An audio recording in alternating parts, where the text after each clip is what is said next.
The rain came down so hard it sounded like nails hitting the church roof. I stood beside the casket gripping the edge so tightly my knuckles turned white. Inside the polished mahogany box lay Mason Carter, my best friend since we were 12 years old. The guy who once took a punch for me in high school. The guy who helped me build my construction company from nothing. Now he was gone. 34 years old. Killed instantly by a drunk driver on a wet highway outside Nashville. People whispered prayers behind me, but I barely heard them.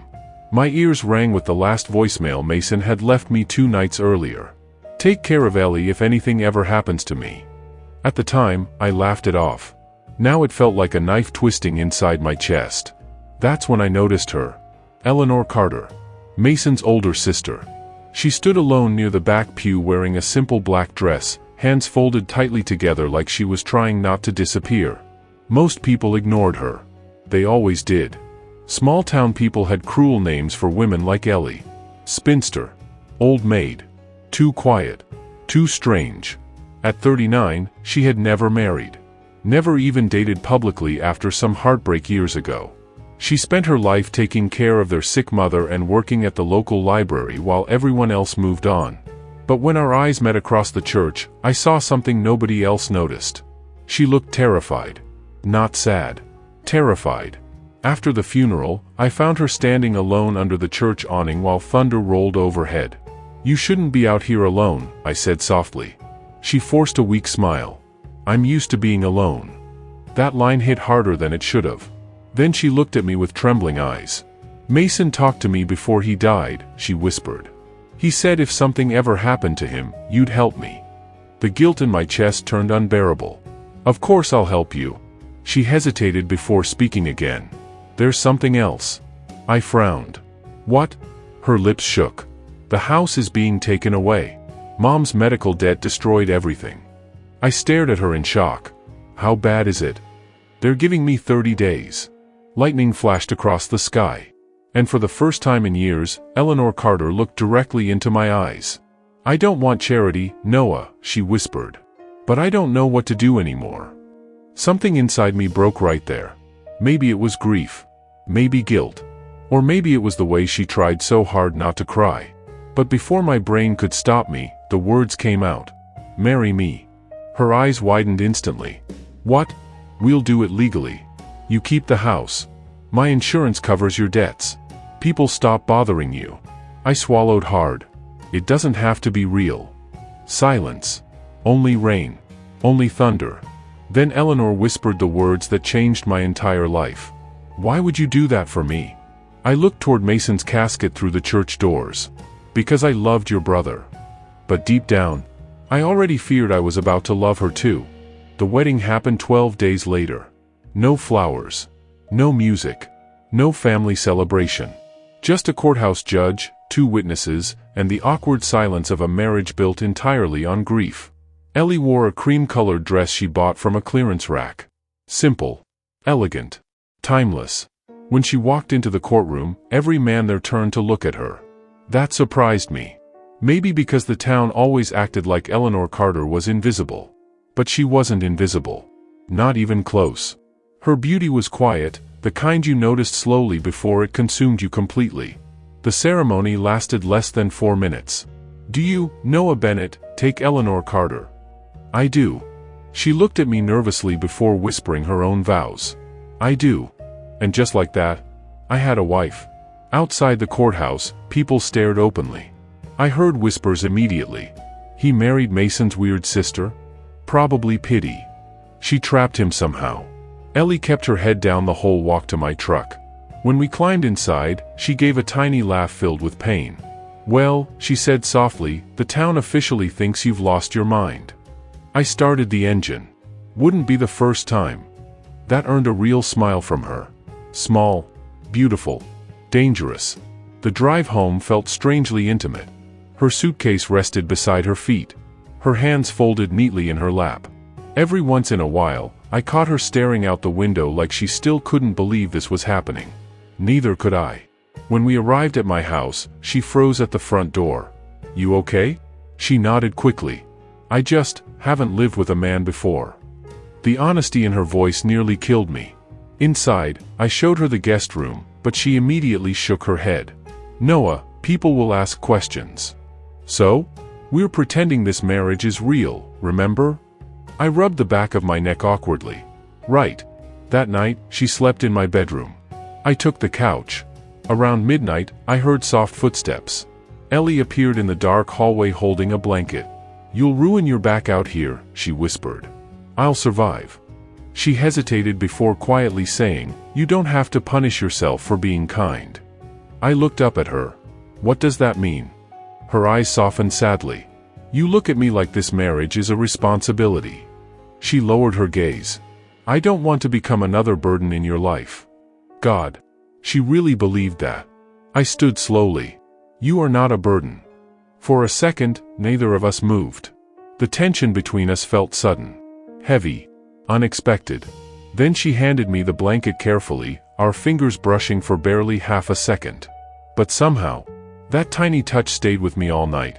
And lying awake on the couch, staring at the ceiling, I realized something dangerous. This arrangement already felt less fake than it should have. Living with Ellie changed the house immediately. Before her, my home was cold, functional, empty. Now the kitchen smelled like cinnamon every morning. Soft music played while she cooked. Books appeared on tables. Fresh flowers appeared near windows. It stopped feeling like a house. It started feeling like a life. That scared me. 3 weeks into our marriage, I came home late from work to find Ellie sitting on the porch wrapped in a blanket. You've been out here long? I asked. A while. Something was wrong. I sat beside her carefully. Talk to me. She stared into the dark street. People came to the library today. Who? Women from town. Her voice remained calm, but I could hear the hurt underneath. They asked how much you paid me to marry you. Anger surged through my chest instantly. Ellie, one of them said a man like you would never actually want someone like me. That did it? I stood up immediately. Who said it? She grabbed my wrist before I could move. Noah, don't. But I couldn't stop staring at her face. At the sadness she tried so hard to hide. Do you believe them? I asked quietly. She looked away. That's not important. It is to me. For several seconds, she said nothing.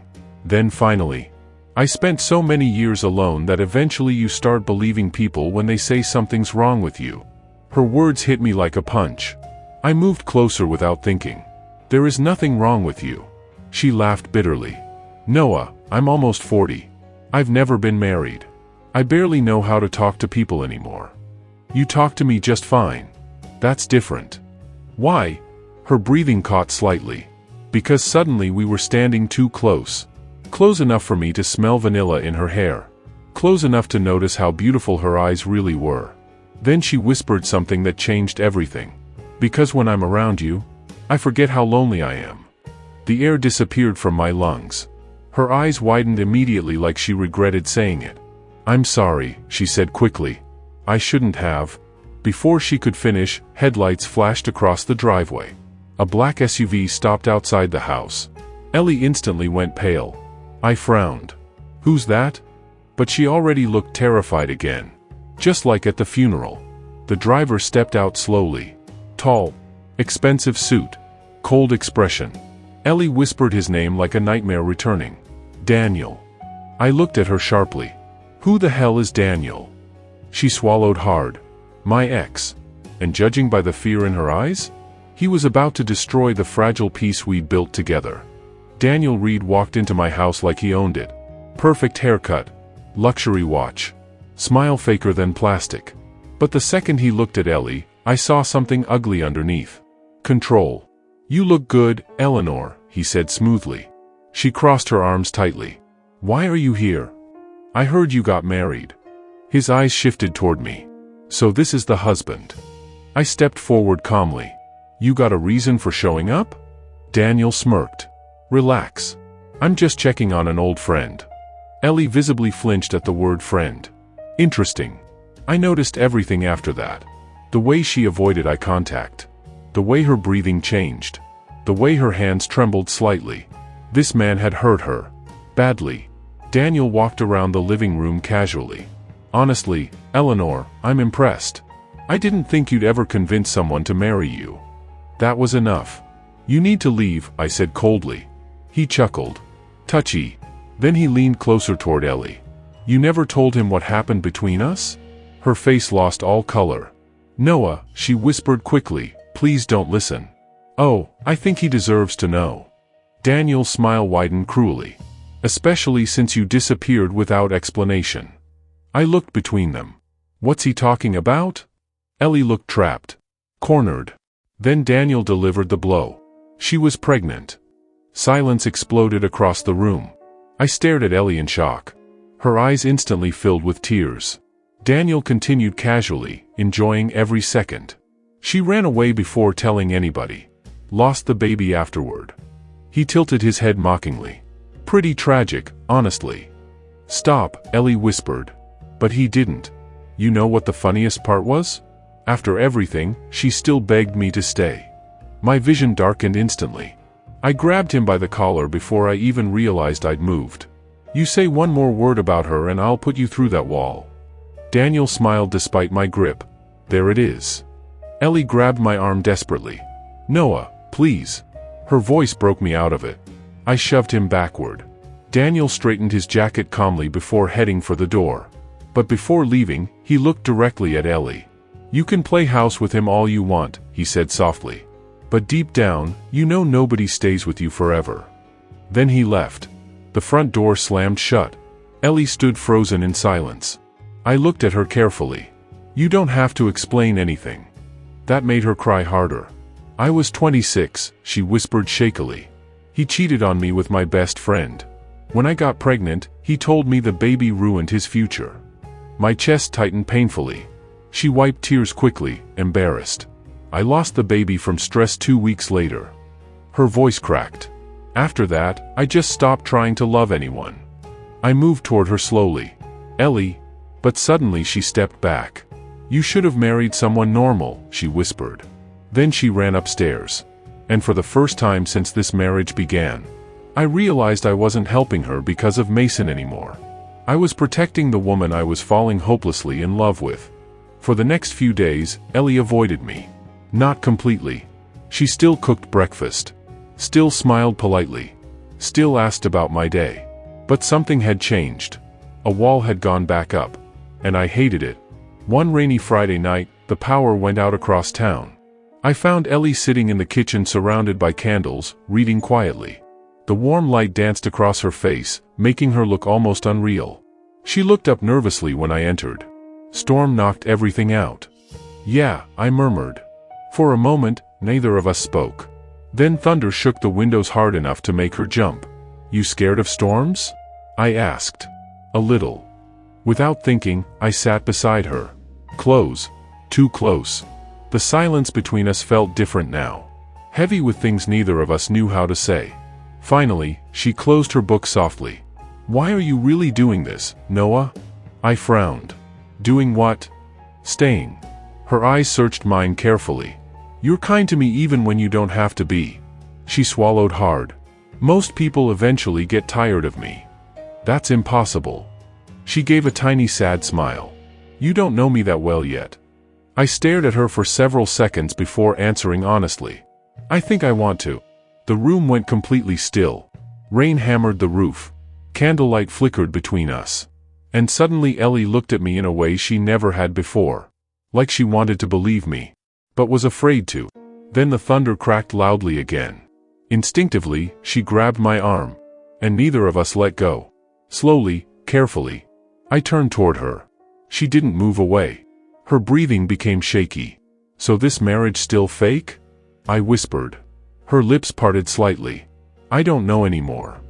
That was all it took. I kissed her. Soft at first. Gentle. Like I was afraid she might disappear. But the second Ellie kissed me back, everything changed. Years of loneliness. Grief. Fear. All of it exploded between us at once. She grabbed my shirt tightly as the kiss deepened, and suddenly this quiet woman everyone overlooked was kissing me like she'd been starving for love her entire life. When we finally pulled apart, both of us were breathing hard. Her eyes filled with tears instantly. I'm scared, she admitted softly. Of what? That this isn't real. I touched her face carefully. Ellie, Then I said the truth I'd been fighting for weeks. I can't let you go anymore. And judging by the way she looked at me afterward, she didn't want me to. For the first time since Mason died, I felt guilty for being happy. Because suddenly my fake marriage wasn't fake anymore. Ellie slept beside me now. We cooked together, laughed together, touched each other naturally like we'd belonged together for years. And every day I fell deeper in love with her. Then came the letter. It arrived on a Tuesday morning in Mason's handwriting. My stomach dropped instantly. Ellie looked equally stunned. Mason wrote this before the accident, she whispered. Inside was a sealed envelope addressed to both of us. With shaking hands, I opened it. And everything changed. If you're reading this, Mason wrote, then I'm probably gone. And if Noah married Ellie like I hoped he would, then maybe fate finally did something right. I frowned immediately. Ellie looked confused beside me. Then I kept reading. Noah, you idiot, she's been in love with you for years. The room went silent. I slowly looked at Ellie. Her face turned completely red. Mason promised he'd never tell you, she whispered in horror. But I kept reading. She used to ask about you constantly. Every birthday party, every barbecue, every stupid football game. But after Daniel broke her heart, she convinced herself nobody would ever choose her. My chest tightened painfully. Mason continued. And honestly? You were too blind to notice her. Ellie covered her face completely. I can't believe he wrote this. But the final paragraph hit hardest. So if you two somehow found your way to each other after I'm gone, don't waste time feeling guilty. I already knew long before either of you did. I lowered the letter slowly. Neither of us spoke. Then Ellie whispered something so quietly I almost missed it. I loved you the first time you came over to our house when we were teenagers. I stared at her in shock. What? You were 16, she said softly, smiling through tears. You fixed our broken porch steps because Mason was too lazy to do it. I laughed despite myself. She shook her head emotionally. You smiled at me once in the kitchen and I spent 3 days thinking about it. God. All those years. All that loneliness. And somehow we'd been standing near each other the whole time without seeing it. I moved closer carefully. Why didn't you ever say anything? Her eyes watered again. Because girls like me don't get endings like this. I kissed her forehead gently. Maybe they should. But later that night, while Ellie slept peacefully against my chest, I stared at the ceiling unable to breathe. Because hidden beneath Mason's letter was one final note written only for me. Protect her from Daniel. He knows the truth about the accident. I barely slept after reading Mason's final note. By morning, my mind was racing. What truth? What accident? And why would Daniel know anything about it? I tried acting normal around Ellie, but she noticed immediately. You're hiding something, she said quietly over breakfast. I forced a smile. Work stress. She didn't believe me. Not even close. That afternoon, I drove straight to Daniel's office downtown. The receptionist barely had time to react before I walked into his private office and slammed Mason's letter onto his desk. His expression changed instantly. There it is, he muttered. I grabbed his collar violently. What did you do? Daniel surprisingly didn't fight back. Instead, he looked tired. Almost guilty. The accident wasn't completely random. Ice spread through my veins. What does that mean? He looked away before speaking. Mason called me that night. Why? He found out someone in your company was stealing money. Daniel swallowed hard. He wanted legal advice before telling you. I froze. What? The drunk driver who hit him? Daniel continued quietly. He worked for the guy stealing from you. My blood went cold. He panicked after Mason threatened to expose everything. Rage exploded inside me instantly. You're telling me Mason was murdered? Daniel nodded once. The room spun around me. Then suddenly another horrifying thought hit. Why didn't you go to the police? Daniel laughed bitterly. Because the man responsible already disappeared overseas. He looked directly at me. And because Ellie would have been destroyed by the truth.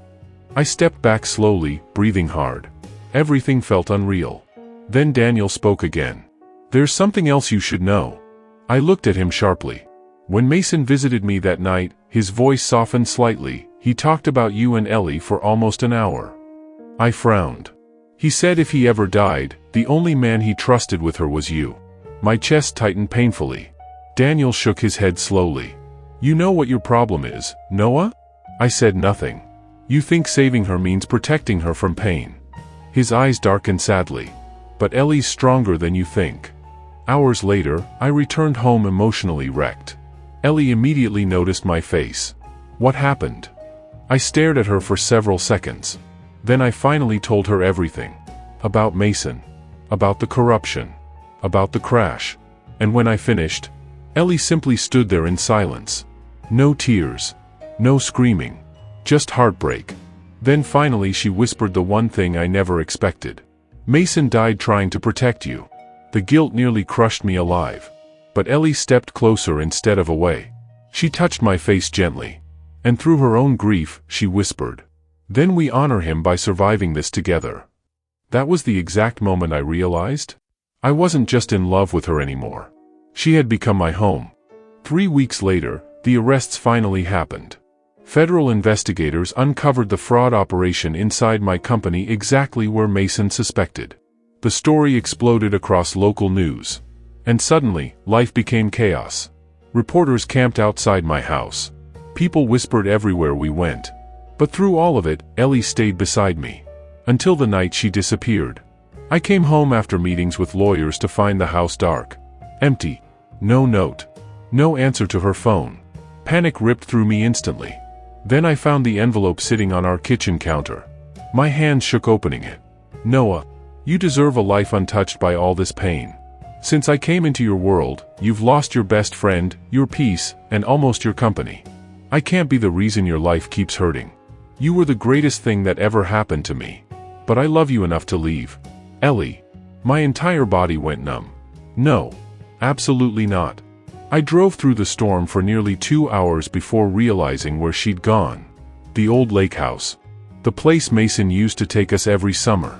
Rain poured violently as I ran toward the dock. And there she was.